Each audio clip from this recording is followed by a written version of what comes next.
Welcome to Not Ashamed. I'm your host, Ashley Nordman. Today we're going to talk about a really important topic, and it involves relationships. A lot of you have been asking me to talk more about relationships because it is something that is so important to all of us, especially as women. I know for myself personally, I really value relationships, and as I get older, it's so important to me that I cultivate strong relationships, whether it's with a significant other, my family, friends, whatever it might be.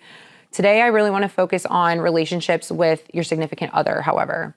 And I'm going to talk about the ways that you might see that your relationship is failing. But at the end of this episode, I'm going to discuss how to cope with this, because obviously it's a very hard thing to deal with and to understand. But I think it's crucial to know when you see the things that are affecting your relationship negatively, and when you can start seeing it going down a bad path, because you can either rein it in and refocus and figure out how to, get to a healthier place, or you might realize that it's time to end that relationship and move on. And that's something that I'm really working on, because I really struggle with relationships and knowing when it's failing and kind of when to step back or when to pour more into it. So when you see failing relationships, a lot of times you'll notice, when I think of this anyway, it's imagine yourself at a restaurant and you see this couple and there's just no love, no affection. You can just tell, from far away, you can literally just feel that they don't have that connection anymore. They might even be on their phones. They're not really being affectionate. They're not laughing. It's just very cold. And I think a lot of relationships end up in that place where they feel very stuck, and it's really sad because nobody wants that. You want to be in a relationship where you feel like someone's your best friend, or where you enjoy being with them, or you ignore all of the distractions from your phone, from life. You just want to sit there and talk and bond and do things together. When relationships fall flat, I like to call this the convenience phase. When you fall into this convenience phase, there's a couple of things that I feel like could contribute to why you end up here. So a lot of times you'll find that okay, you're madly in love with this person, but then a really big event happens that changes that. It's really hard to feel that love anymore because you've gone through a really stressful experience. Another thing that happens a lot is that you might grow and you might blossom and you might start seeing yourself going down this path where bigger and better things are coming, but your partner isn't doing that with you. You're dragging them across the train tracks while you're driving the train, and you're trying to get to that next level, but they don't want to grow with you, and that can really cause a lot of friction. And then another thing that I feel like really causes problems is that your priorities might change, or you have different priorities than the other person, and then you start distancing yourself and you no longer have things that you have in common, and that makes it really hard for you to feel connected to somebody when you're just literally two completely different people. So the key here is to recognize when your relationship is starting to fall apart, so that you can step in and either create things that can then mend the relationship, or you can start understanding that, hey, it might be time that we go separate ways. So I'm going to break down the reasons that I think relationships start falling apart. Again, I'm no relationship expert. I'm no psychologist or anything, but I've really reflected on my previous relationships and have decided to kind of check in with myself and see what those things are that have been blaring signs that we're falling apart, but I've maybe ignored them before. And so that's why I want to talk to you about this, because I don't want you to end up in a place where you're stuck in this relationship that is falling apart, but you don't really want to believe it. I think it's important to recognize it, because that's the best way to make steps to change, is being aware. Another thing I want to say is that a lot of times it's a combination of things. So it might not just be one thing. It might be all of the things I list. It might be two things. Every relationship is unique and different. And so it's important to realize that sometimes one thing could be the very thing that tears you apart, or a combination of 3, 5, 10 things might be what tear you apart. There is no book on how to do this. Every relationship is unique and different, so just keep that in mind. Okay, so the first thing that I feel like is a blaring sign that your relationship might be failing is that there's lack of intimacy. And when people hear intimacy, I think they just think of having sex. But intimacy is not only physical closeness, it's also emotional closeness. And intimacy doesn't even have to be sex related. It could just be holding each other in bed at night, or hugging, or embracing each other, or holding hands. Those kind of things are intimate touches and examples that really keep you close and connected. And so if you notice that you're not having this intimacy anymore, whether it's physical or emotional, that's really, really not a good sign. Okay, I laugh when I think about this, but one of my best friends, she's in a super healthy relationship with her husband. And I remember talking to her the other day, and she really prioritizes intimacy, like big time. And she always tells me, like, I genuinely think that's the key to having a healthy marriage. And she told me that her mom told her this a long time ago, and I always laugh when I think about it because it's true. She said that when she was about to get married, her mother told her this, and she said, listen, if you don't give it to him, he's gonna go find it somewhere else.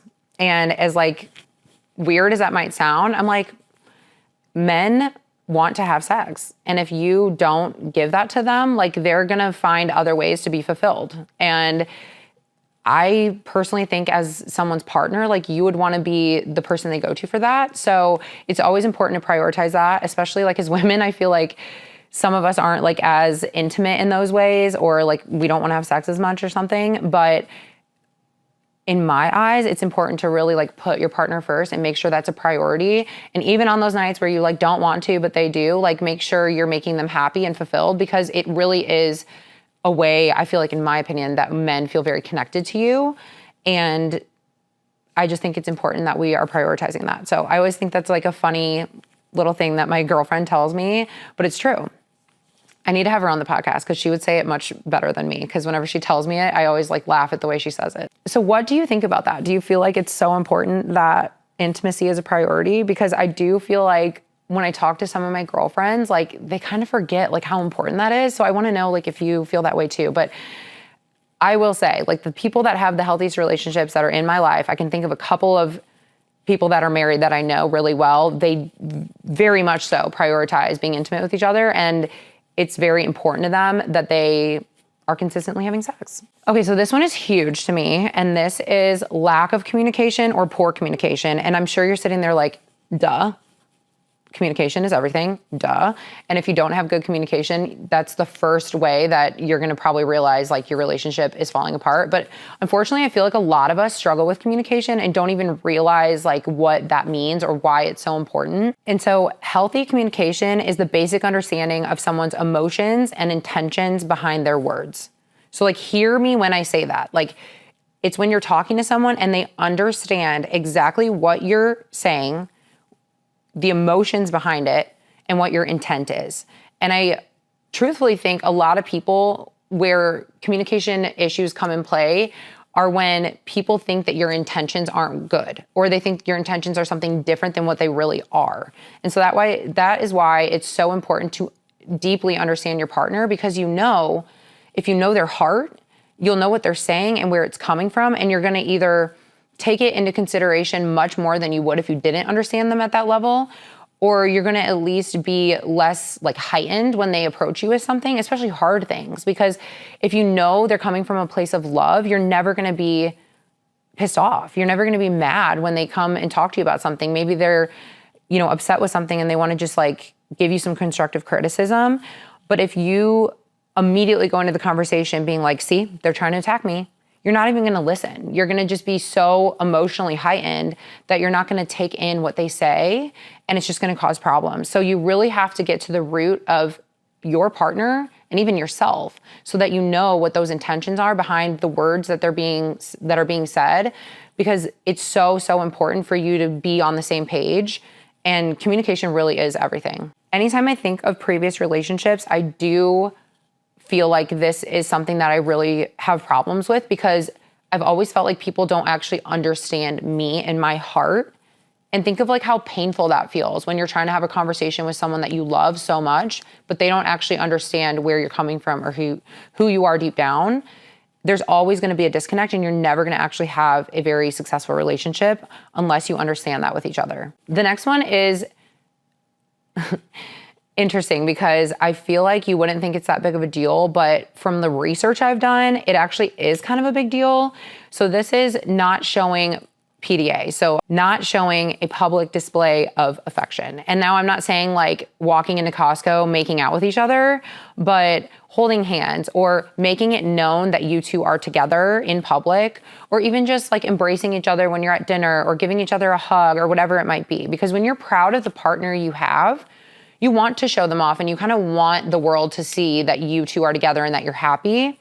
And I actually read this thing the other day that said that when people show PDA, it actually is a sign that they are very secure with who they are and that they're very confident.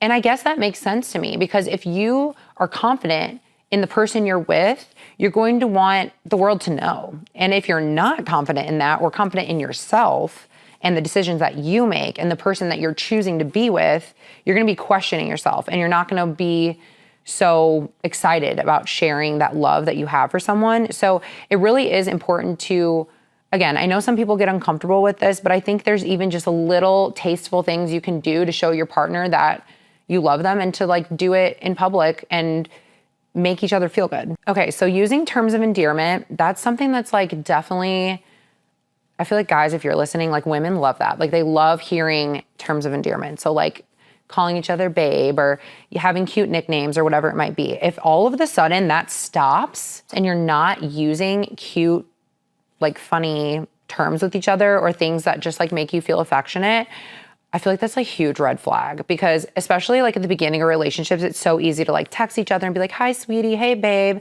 hey honey, how are you? Or like have some cute nickname. But if like that quits happening, to me, that tells me you're not really that close with that person anymore. And maybe you are falling apart. Because think of like your best friends. You guys always have inside jokes, and you make fun of each other, or you have like cute little like nicknames for each other. Like one of my girlfriends, Caitlin, she's like, anybody who's really close to me calls me Kate. And that is kind of like a term of endearment, because it's like a short little nickname that's cute, that shows that like, hey, we're really close. And I feel like if you don't do that with your significant other, then that could be a sign that maybe something isn't right. So the next thing I feel like is something that I've noticed that happens in a lot of relationships, where at the beginning you feel like you have so much in common, but then as like time goes on, you stop losing interest in those things together. And so having common interests is so crucial for your relationship. If you don't have things in common, it's very hard to grow together. Because think of it this way. I'm a very healthy, fit person. If I'm with someone who is on the total opposite end of the spectrum, how are we going to be able to share dinners together? How are we going to be able to go out to eat together? How are we going to be able to have a fun conversation when maybe they like drinking a lot and I don't? Like there's just a lot of things that are actually going to cause tension down the road if you're not sharing things together that like are common interests. And I'm not saying you have to be the same person. If your husband or boyfriend or whatever likes golf, you don't have to like golf. But I do think if they're active, you should probably be someone who's also active. Or if they like animals, you should probably also like animals, because what are you going to do when they want to get a dog and you don't? It's just going to cause a lot of issues. And when you think of how relationships form, especially like friendships, a lot of it is based on common interests. Like the first time you make friends with someone, it's usually because you see them at the gym, or you meet them at the same coffee shop that you go to all the time and you have that in common. Like having things in common are very important for healthy relationships, whether it's a significant other or like a best friend or something. And so it's so important that with your relationships with a significant other, that you at least have certain things that you guys share in common that you can do together, because it does help you stay connected and close. And I also think it actually can help you with like date nights and wanting to do fun things on the weekends, because you're going to want to do them together instead of being like, okay, you go golf, you go do that, I'm going to go get my nails done. I mean, obviously you can do those things separately, but it's just important to have something, even if it's just one or two things that you guys have in common, so that you can keep that relationship growing and in a healthy place. We'll get back to the podcast in just a moment. This episode is sponsored by AN Skin, your answer for all things skincare and beauty. Our medical-grade products, made in the USA, use high-quality ingredients and are clinically proven to give you clear, healthy, youthful skin. Everything is cruelty-free. Visit anskinbeauty.com to shop now and regain your confidence. Now, back to the episode.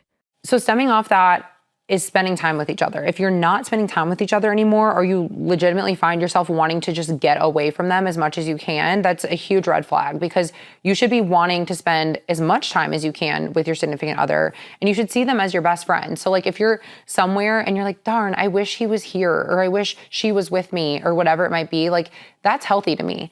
But if you're like, I can't wait for Friday night, I'm gonna go out with the guys and like get away from everyone and everything and my wife and blah, blah, blah, like whenever I hear guys say that, I'm like, you guys don't have a healthy relationship, because I do think it's important to have your alone time and have your friends and people that you hang out with. But if you're talking shit, or you're literally anticipating all week long for that moment you can get away from your wife or husband, I feel like that's not good. Like you should want to be around them all the time. Again, the relationships in my life that I'm thinking of right now that are healthy, that I want to base like my future relationship off of, they never talk like that about their husbands. All of my girlfriends that are in healthy marriages or relationships, they never ever talk about that. They always want to include their significant other. And at one point in my life, when I was in an unhealthy relationship, I didn't understand that. I'd be like, don't you want time away from them? Like, don't you get excited for the days that you're like, yes, it's just me and my girlfriends? And again, you can want that like in doses, but if you're always looking forward to getting away from them, I feel like that's a huge problem. Okay, so there's two more that I'm gonna discuss, and these are really, really important. Okay, so this one is huge. This one is lack of respect. It sounds, again, like kind of like a no-brainer, but respect is the number one thing that men want out of a relationship and out of a partner. They just want to be respected. They obviously want to feel loved and cared for and appreciated, but respect is the basis of all of it, in my opinion. And it's so important that you show that to them. And if there is no respect left, either coming from them towards you or you towards them, then you really need to sit down and consider reevaluating, because it's not going to work. Like the relationship literally won't work if you do not respect each other. What respect is it's valuing your partner, understanding them for who they are, and being empathetic towards them when they're not perfect. It's also treating them with kindness and love, even when they mess up, even when they make a bad decision. Or maybe if you just don't really understand where they're coming from, you're patient with them. You really want to understand like where their heart is and where their mind is at when they're making decisions. That's respect. If you don't respect someone, you do not value what they say.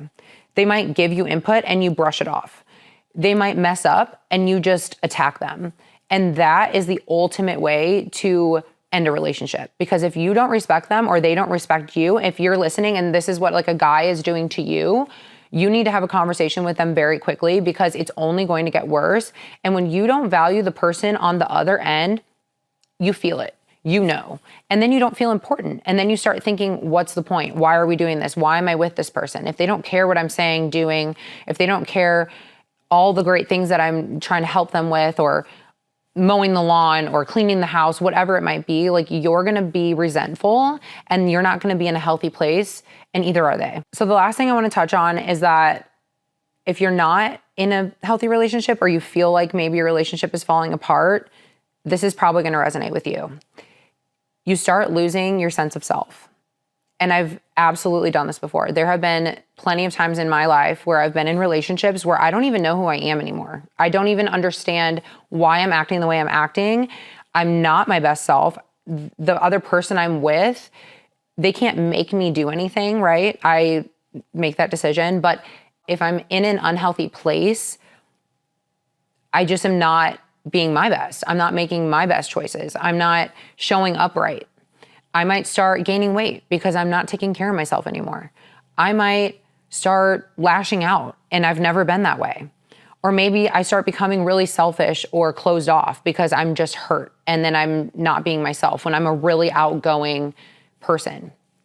So it's very important to understand when you start losing yourself, because it can be very dangerous. You could do things that you would never do.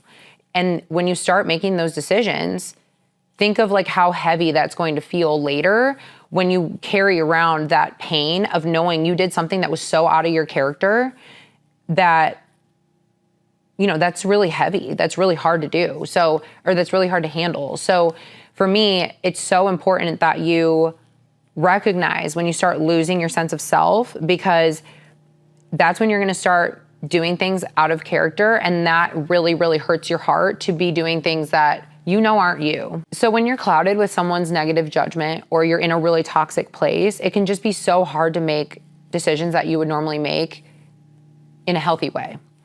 And it can really spiral fast and put you into a place where you're not proud of who you are. And if you're not proud of who you are and you don't even know who you are anymore, again, that's not a good place to be in. So I definitely consider this a huge problem if you start feeling like, what am I doing? Like, why am I acting so insane right now? It's probably a sign that like you're not in a very healthy relationship. Okay, so I've touched on a variety of different things here. And these are just things that I have recognized in my past relationships that were red flags or things that were problematic that I should have stepped back and really focused on improving. And maybe I didn't. Or maybe the partner I was with wasn't willing to work with me on it. And I'm never going to allow myself to stick around in a relationship moving forward where all of these things are happening. And I can honestly say every single thing I'm listing here, I've dealt with. And I'm sure you have too at some point. And again, like I said earlier in the episode, maybe you're only dealing with one or two of these things in your relationship, or maybe all of them ring a bell to you. There's always going to be different instances and different things that come up, and every relationship is so unique. So it's important to weigh out like what really matters. Like maybe you guys are spending less time with each other, but everything else is great. Okay. So maybe it's important to hone in on that again and maybe spend a little more time together. Or hey, maybe you guys are happy with the amount of time you're spending together. Maybe only a couple times a week is all you need, or once a week, or whatever it is you guys are doing. So it's important again to just understand, like, if you guys are happy and this is working, great. But I have a feeling if you're listening to this, that you're probably questioning if your relationship is healthy or if you need to work on it. So let's discuss how to cope with your failing relationship if you feel like that's what's happening. The most important thing to start with is open communication. And this is really tricky because if you've built an entire relationship and you haven't had open communication up until this point, it's going to feel very uncomfortable trying to have that now. And that's why it could be helpful to go to counseling. There are many couples therapists out there, or you can even work with pastors at churches. There's a lot of options for learning how to sit down and talk with each other in a healthy space. Like if you feel like there's just no way we can do open communication together by ourselves, it is important to ask for help.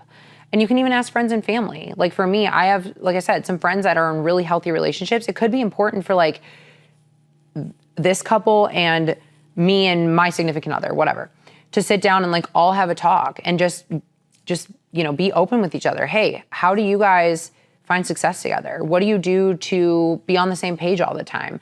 Do you have tough conversations? And what does that look like? Do you set aside time weekly where you just give yourselves an hour to just sit and talk?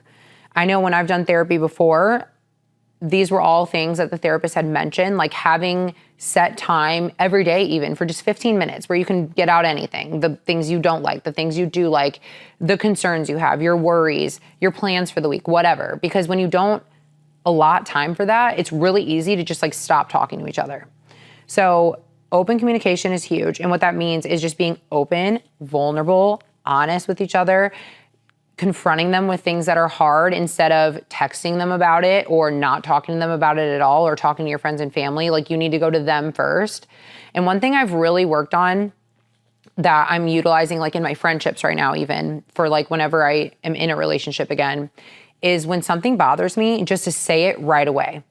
And that's really hard for me because I get very nervous. I don't want to upset people. I don't like confrontation. But I've learned that the longer I mull it over and let it sit in the back of my mind, the more anxiety I get about it, the more upset I get about it. And so now if my friend upsets me or something, I just bring it up right away. Hey, let's talk about this real quick. Or I call her or whatever. And I'm going to do that in future relationships where if something's wrong, we just address it right now and squash it and move on. Because think about it, if you let it sit, it's going to turn into this huge thing, or something else is going to happen, and then it's just going to pile up and become this enormous problem when you could have just sat down in 2 minutes and hashed it out and got on the same page, and then they'll know what upset you and you'll feel better because you got it off your chest. So that's something that's really important that I think a lot of us women struggle with, unfortunately. And so open communication is so huge for relationships. And that kind of segues into my next point, which is asking for help and using resources. So going to a pastor at church, joining maybe a group or something that can focus on healthy relationships, seeing a counselor, talking to your friends and family that you trust that have very healthy relationships. You don't want to go to the relationship that is like failing, or someone that you're like, ooh, I don't really look up to them. But if you have someone in mind that you're like, dang, they are so healthy and like close, and I want to be like that. Like, you can call them and talk to them and ask. And I guarantee you, your friends are going to want to help, or your family, they're going to want to step in. It does feel awkward probably, but wouldn't you rather ask for help and try to mend the thing than just let it keep spiraling into what it is? Another important thing that I do think a lot of us struggle with is self-reflection. It takes two people to be in a relationship. If your relationship is failing, there's something you're doing also. I hate to break it to you. Someone could be mean to you. They could be abusive to you. They could be disrespectful. But you're doing something also. And sometimes that something is just allowing it. And if you're allowing it, then you're just as guilty because you're not standing your ground, you're not setting boundaries, and you're not speaking up. And a lot of times I find that when people are inappropriate to you or do something that hurts you, they don't even realize it. Maybe they've done it their whole life and nobody ever had the balls to tell them. Or they have done it to their guy friends or whatever, and they don't care because they're guys. But women can be triggered by things easier. And so it's so crucial that you just tell them that it's bothering you and you stand up for yourself. And that's why self-reflection is so important, because even if you get out of a toxic relationship or you're in one right now and it's really easy to blame them for, well, he did this and he did that and he's so mean and well, what are you doing? Where are the areas that you can improve on? Because you can't control him. You can control yourself. And so while they might not be doing things that are appropriate, or they might be doing things that really hurt you, there's two of you in the situation here. And at the very least, you're either allowing it or you might be doing things that hurt him too. And you guys aren't having a conversation to get on the same page, and that needs to happen. So self-reflection is huge. And that's why I always recommend therapy. I recommend journaling. And I just recommend like being introspective. Look at the end of the day and think back on how you treated them, on how you talked to them, how you interacted with them. Is there ways you could have been better? Is there things that you could have done to have built that relationship a little stronger today? Because every little thing does matter and it adds up. And so it's very, very important that you look inward as well. It can be a little hard, but it's important that we do that. And then the last thing, which is kind of obvious, but it's something that needs to be said, is that it might be time to walk away. And this can be really, really hard, but it's important that you understand that sometimes when you cope with something, you have to just accept the reality. And if you're ignoring it and trying to pretend it's not happening and you're using avoidant behaviors, you're going to be so stressed out. So if the writing's on the wall and you know the relationship is going to end and you don't feel confident in moving forward with this person, or you're just in a really toxic place, it's okay to accept that it's not going to work. And I wish I could tell you exactly how to walk away. I can't, because every situation is different and I don't know your exact environment or like what the relationship is like. But I know for me, when it comes to walking away, it pretty much just boils down to having a conversation, a really tough conversation. And I'm really, really bad at having these kind of conversations because I do not like confrontation. So my advice, if you're listening and you want to end a relationship, do not do it over text. Be a grown adult and talk to them to their face. But I know that can be very hard because for me, like I like black out. So I always find that it's best that I write notes and I put it like in my phone, or I literally write it on a piece of paper. And as awkward as it might be, I have to like either read it or like recite it before I sit down with the person and talk to them, because then it keeps me on track and it helps me hit all my points and I get across what I need to get across. And it makes me feel a lot more confident in how I'm going to have this conversation go, because I'm easily persuaded. And if I'm trying to like break up with somebody, like I could see myself like so easily being like, okay, it's fine, let's get back together. But if I have my decision made and I know exactly how I'm going to approach it and the things I'm going to say, it doesn't have to be long, but I think it is helpful to go in with a plan And of course, like talk to your friends, talk to a counselor, talk to somebody before you make this decision and really sit down and make sure it's the right one. And don't act out of emotion. Don't do it while you're heightened and upset. Like be in a calm space and make that decision. But there are times and places where your relationship just isn't going to work. I mean, think of every relationship you get in. You're getting in this relationship to determine your compatibility. Are we compatible? Are we not? There's a 50-50 chance that it's not going to work. So if it doesn't work, don't feel bad about it. It's important that you acknowledge it and that you respect yourself enough to walk away, because you're just going to hurt them in the end if you stay with them and you're not happy, because you're both going to end up unhappy. Okay, so I want to hear from you. If you are in a failing relationship or any of these things that I discussed today really hit home to you, please reach out to me. I'd love to talk to you about it. And maybe we can even do a little Q&A in the future, and I could help you work through some of your relationship problems. Not that I'm the queen of any of this, but I'm a very introspective person. I've been through a lot when it comes to relationships. So I'd love to, I don't know, talk to you about it. Get through this together. We can be a team. So thank you guys so much for listening. I really wanted to talk about this topic today because it's something that's very important for me. And I feel like it's something that you can really take a lot from, especially if you're in this like weird area where you don't know what to do with your relationship. So yeah, good luck. I hope I could offer some insight and some help for you today. And until next time, be loud, be proud, and be shameless. Visit us at anskinbeauty.com to shop all of our medical grade skincare.